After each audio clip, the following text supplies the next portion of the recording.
Guys, welcome back to my new blog. আশা করি তোমরা সকলে ভালো আছো এবং আমিও খুব ভালো আছি। এই দেখো, আমরা সকলে মিলে চলে গিয়েছিলাম চন্দনেশ্বরের মন্দিরে। আর তোমরা নিশ্চয়ই অনেকেই জানো চন্দনেশ্বরের মন্দিরে কি হয়, ওটা কতটা জাগ্রত একটা মন্দির। হ্যাঁ, ওখানে আমাদের সোনা পাপাকে নিয়ে চলে গিয়েছিলাম। আমার সোনা পাপার মানসিক ছিল চুল দেওয়ার। ওই মন্দিরে এখন অনেক নিয়ম চেঞ্জ হয়ে গেছে। আগের মতো আর নিয়ম নেই, এখন টিকিট সিস্টেম হয়ে গিয়েছে। ৬০০ টাকা ১২০০ টাকা এরকম টিকিট ভাগ হয়ে আছে। তো যে যেই টিকিটটা নেবে সেই অনুযায়ী তার পুজো দেওয়া হয়। তো আমরা ১২০০ টাকার টিকিটটা নিয়েছিলাম। তো তারপরে দেখো, এখানে পাপা সোনাকে চুল ধুইয়ে নিয়ে আসতে বলা হয়েছিল পুকুর দিয়ে। সামনে ওখানে একটা পুকুর ছিল, ওখানেই সমস্ত বাচ্চাদের মাথা ধোয়ানো হচ্ছে। তো মাথা ধুইয়ে নিয়েছে, মাথায় সামান্য একটু জল দিয়ে তারপরে আমরা নাপিতের কাছে চলে আসি। তো এখানে দেখো, আমার সোনা পাপা একদম শান্তভাবে বসে আছে। প্রথমে ভেবেছিলাম আমি খুব কান্নাকাটি করবে, কি করব, যেহেতু আমাদের সোনা পাপা একটু দুষ্টুমি করে, একটু ছটফট করে। তো তাই আমার একটু ভয় লাগছিল যে ও হয়তো একটু নড়াচড়া করবে, কোথায় কি হবে, আমার তাই একটু ভয় লাগছিল। কিন্তু এখানে দেখো, আমার সোনা পাপা তো একদমই ভয় পাচ্ছে না, একদম চুপচাপ বসে আছে। কিন্তু অনেকক্ষণ ধরে ওর মাথাটা নিচের দিকে করে রাখার জন্য একটু ছটফট করছিল, কিন্তু ও প্রায় অনেকটাই শান্ত ছিল। তো আমি চেষ্টা করছিলাম ওকে কোনোভাবে একটু অন্যদিকে অন্যমনস্ক করার জন্য। কিন্তু এই দেখো, লাস্টে কেমন হাসছে আমার সোনা পাপা। আমি যে সবাইকে বলি আমার সোনা বাবা এত দুষ্টু এত দুষ্টু, তো ও আজকে আমাকে ভুল প্রমাণ করে দিয়েছে। এই দেখো, আমাদের সোনা পাপা নিরু হয়ে গেছে। আমার না একটু ভালো লাগছিল না যে আমার সোনা বাবা নিরু হোক, কারণ ওর চুলটার প্রতি আমার আলাদা একটা মায়া আছে। মানে এই ১-১.৫ বছর ধরে ওর চুলটা নিয়ে আমি এত যত্ন করা। হ্যাঁ, সবাই হয়তো বলবে এত যত্ন করেছো, কিন্তু তোমার ছেলের চুল এত পাতলা কেন? সেটা ওর জন্ম চুল। তো এখানে দেখো, সোনা পাপা ন্যাড়া হয়ে যাওয়ার পর আমরা গঙ্গার জল ছিটিয়ে নিয়ে ওই যে চুলটা আমরা একটা বট গাছের গোড়ায় দিয়ে দিয়েছি প্রণাম করে। আর এই দেখো সেই চন্দনেশ্বরের মন্দির। তোমরা নিশ্চয়ই মন্দিরটা সকলেই চেনো, অনেকেই চেনো। কিন্তু আমি এই মন্দিরে ফার্স্ট টাইম এসেছি। ছোটবেলায় নাকি আমি একবার এসেছিলাম, আমার মা বলেছে। তখন আমার জ্ঞান ছিল না। তো আমার জ্ঞান পড়া থেকে এই একবার আমি এসেছি চন্দনেশ্বরের মন্দিরে। এই মন্দিরে আমার আসার মূল কারণ, যে আমি এই মন্দিরটা কেন আসতে চেয়েছি, যে ওই মন্দিরে যে দুধ পুকুর বলে না, ওই দুধ পুকুরটা নাকি খুব জাগ্রত। এখানে নাকি কাঠ ওঠে। তো এটা অনেকটাই নাকি পৌরাণিক একটা কাহিনী, আর যেটা এখনো চলে এসেছে। তো এই পুকুরটা দেখার জন্য আমি খুবই খুবই আগ্রহ ছিলাম। আর একটা জিনিস দেখার জন্য, সেটা হচ্ছে কুণ্ডু।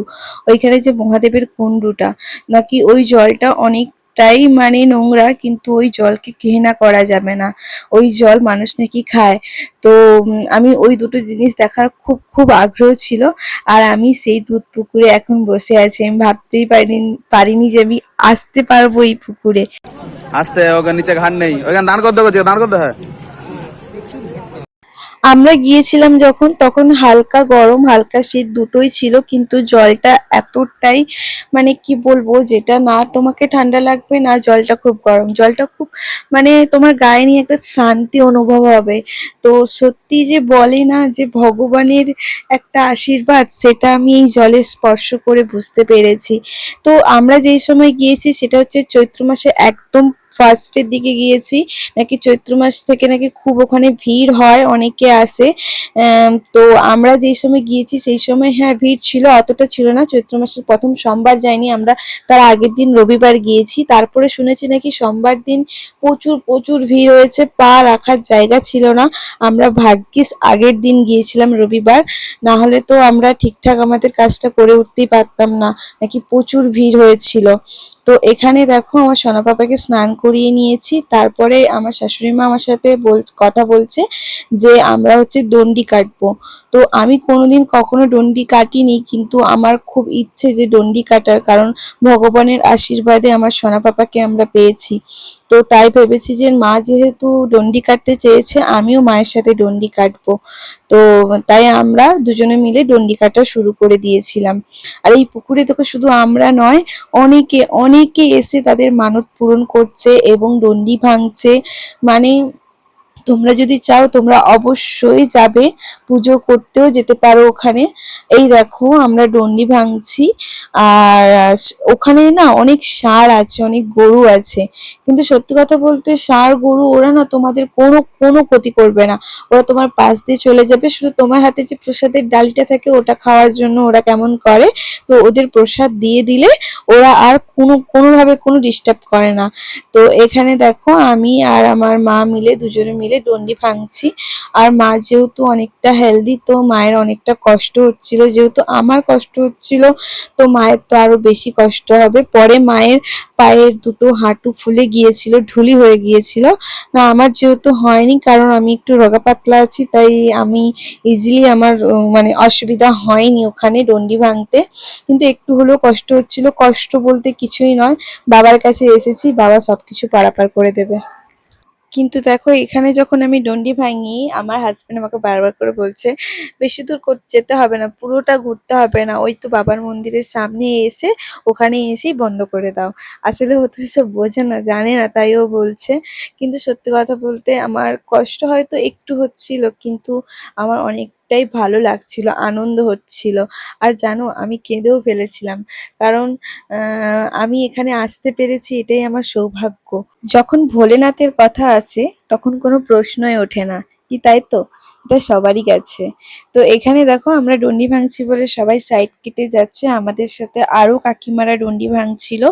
তো আমি শুধু দেখছিলাম যে ওখানে কুন্ডুটা কোথায়, আমি ডন্ডি ভাঙতে ভাঙতে শুধু কুন্ডুটা খুঁজছি। আর আমি তো জানি না কুন্ডু কোথায় কি থাকে। তারপর সব সব মানে পুজো টুজো হয়ে যাওয়ার পর সবার লাস্টে আমরা কুন্ডুটা দেখতে পেয়েছি, মানে আমাকে বলল যে ওটাই কুন্ডু। তারপর এখানে দেখো একটা জিনিস দেখো, আমি তো ভেবেছিলাম গরুটা যা আমার আমার গায়ের উপর দিয়ে চলে যাবে, আমার হাজবেন্ড না হেসে ফেলেছে, লাস্টে আমিও হেসে ফেলেছি। মানে ও আমার হাজবেন্ড ভয়ও পেয়ে গিয়েছিল যে গরুটা যেন না আমার গায়ের উপর দিয়ে চলে যায়। এখানে অনেক গরু, অনেক ষাঁড়, ষাঁড় নয় মনে হচ্ছে গরুই হবে, ঘোরাঘুরি করছে, আমাদের কোনো ক্ষতি করেনি। ওদের একটু প্রসাদ দিয়ে দিলে ওরা শান্ত হয়ে যায়। তো ভোলেনাথের মন্দির বলে কথা, তার বাহন তো থাকবেই, তাই তো? তো আমাদের না এখানে তেমন কিছু কেনা হয়নি, মা কিছু কিনেছিল পুজোর জিনিস। তো এরপরে যখন আসবো তখন এখান থেকে কেনাকাটি করব। আমরা যথারীতি পুজো করে বেরিয়ে গিয়েছিলাম, কারণ আমাদের যে গাড়িতে করে যে নিয়ে এসেছিল যে দাদার একটু তাড়া ছিল, তাই আমরা বেশিক্ষণ ওখানে থাকতে পারিনি, কারণ ওখান থেকে হয়ে আমাদের একটু দীঘায় যেতে হতো।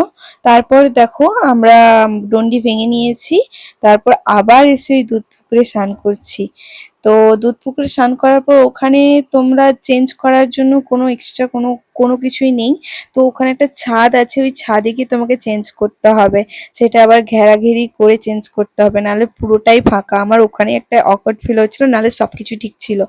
তো তারপরে দেখো এই ষাঁড়টা দেখো, ষাঁড় নয় এটা গরু। এই গরুটা দেখো আমাদের হাতে প্রসাদ ছিল দেখে শুধু প্রসাদ নেবে, প্রসাদ খাবে।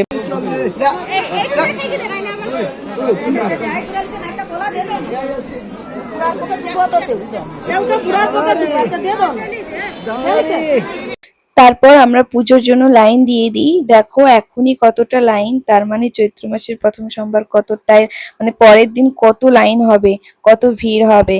তো আমাদের পুজো কমপ্লিট হয়ে গেছে। এখানে দেখো আমাদের সোনা বাবা একটু খেলু খেলু করছে।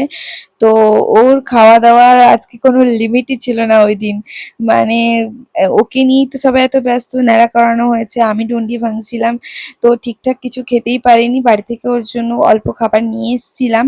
তো আমার শুধু একটাই টেনশন হচ্ছিল, ওর খিদে পাচ্ছে, ওর খিদে পাচ্ছে, মায়ের মন মানে এটাই, বাচ্চার খিদে পাচ্ছে, ওকে খাওয়াতে হবে, ওকে কি খাওয়াবো এটা নিয়েই ভাবছি। তাই আমি তাড়াহুড়ো করে গাড়িতে চলে গিয়েছিলাম। তো আজকের জন্য এতটাই।